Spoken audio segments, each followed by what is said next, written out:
In this video, I'm going to show you how to replace your front caliper on your Buick Encore. It's located behind your front wheel. Anytime you're doing any sort of hydraulic work in your brake system, you're going to want to press the pedal down with a pry bar and jam something between the pedal and the seat to keep the brake pedal down. This will make sure that your fluid loss is at the minimum, and it will also make sure that there's not a lot of air in the system. Using a 19mm socket, we're going to remove our lug nuts.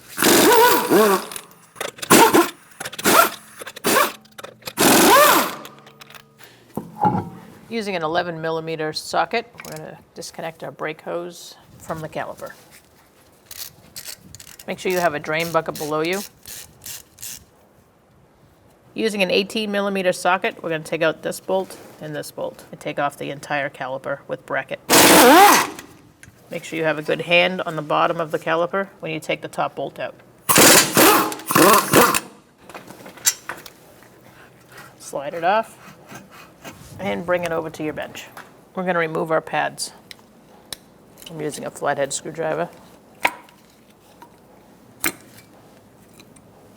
Now I can remove this and inspect our new caliper. We're going to remove these two bolts with a 10mm socket, and then we're going to inspect our boots and make sure there's enough silicone paste inside. I'm holding my caliper still with a pry bar.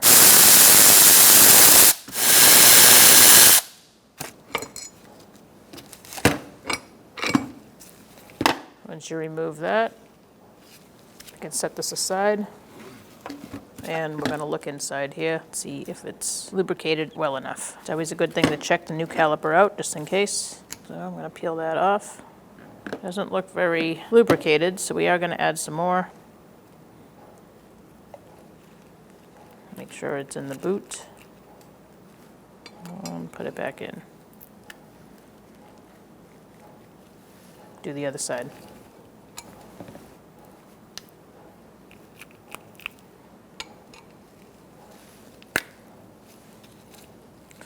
Now you're going to make sure you get all the air out and stick a little screwdriver in there. Don't tear the boot. And there should be some vacuum to suck it back down when you pull the slide out. All right, that looks good to me.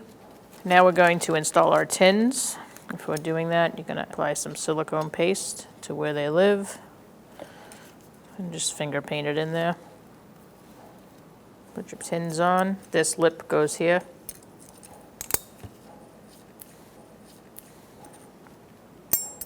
All right, so this part is up to you as far as how you want to do it. You can put this on the car first and then put your pads in, or you can put your pads in out of the car and then attach it all to the car after.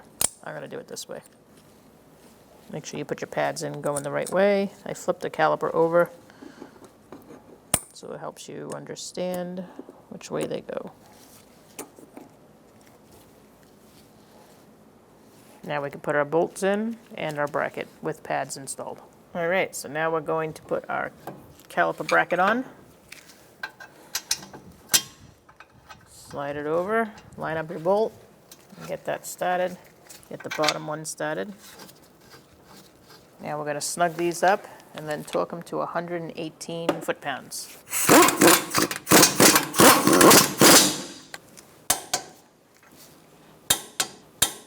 Now we can put our caliper on. Make sure your pads are pushed in all the way. Slide it in. Line up your bolt holes with the slides and get those bolts started. We're going to zip those in, and then we're going to torque them to 21 foot-pounds. If you need to hold these still, use an 18mm wrench while you torque them down. Now we can take this bolt out and install our hose. Make sure you use 2 new washers. You're going to put one on the bolt, then you're going to put the hose on, and then you're going to put the washer on the other side. It's like a brake hose sandwich. So I have one on the outside and one on the inside, and now we're going to attach it. Hold the hose from up top as you feed the bolt through. Once you get that bolt started, you're going to tighten it down.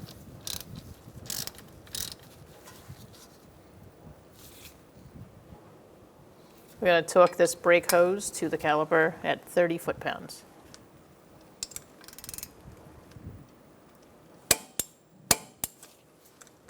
At this point, you can take out your pry bar, pump your brake up a little bit, and then begin your gravity bleed. Take off your cap, loosen your bleeder. All right, so we're looking for a steady stream with no air bubbles. That's looking good. I'm not seeing any air bubbles, so let's tighten it up.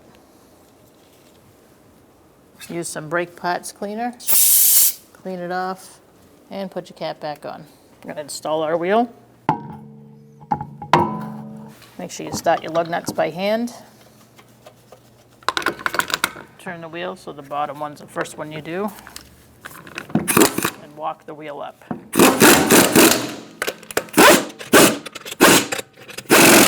Make sure you tighten them in a star-like pattern.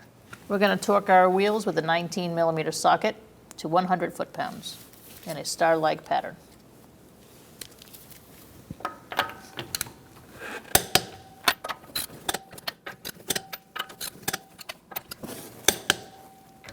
So we're going to inspect our cap, make sure there's no debris on it. You're going to dust off your cap, remove it. After you take your cap off, make sure you check the cap. It should say what the manufacturer specifies for brake fluid. This one says .4. And we're going to take out our little filter here.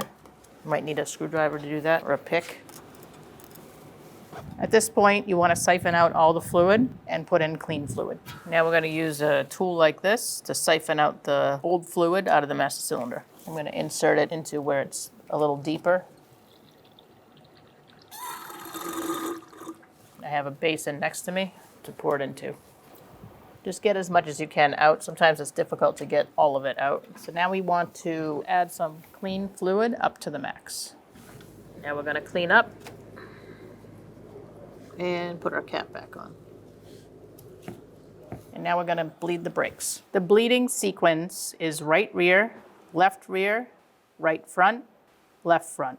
Make sure that you have a drain bucket below before proceeding. Remove your bleeder cap. I have someone in the vehicle to pump up the brakes for me and to hold it, let the pedal go to the floor as I close the bleeder. I'm using a 10mm wrench to open up the bleeder, and then I'm going to use my fluid catcher to catch the fluid as I bleed the brakes. It's to the floor, so I'm going to close the bleeder. Pump it up, please.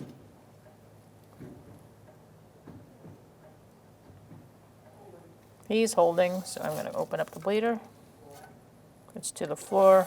As we're doing this, we're looking at this hose for air bubbles, or if you're not using this and you just have a drip pan below, you're looking for air bubbles coming out. It's to the floor. I'm still seeing quite a bit of air, so we're going to pump it up again.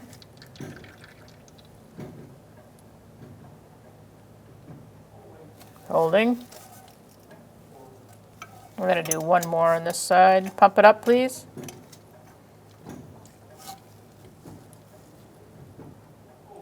He's holding.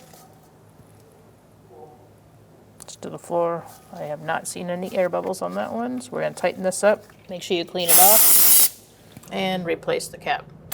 And now we're going to go to our left rear wheel. So after you've done the first two wheels, you want to make sure you take your cap off and check your fluid and just top off if you need to. Again, it should be at that max line. And now we're going to go to our right front. Now we're going to take our cap off, our front right bleeder, and begin pumping it up, please. Pump it up.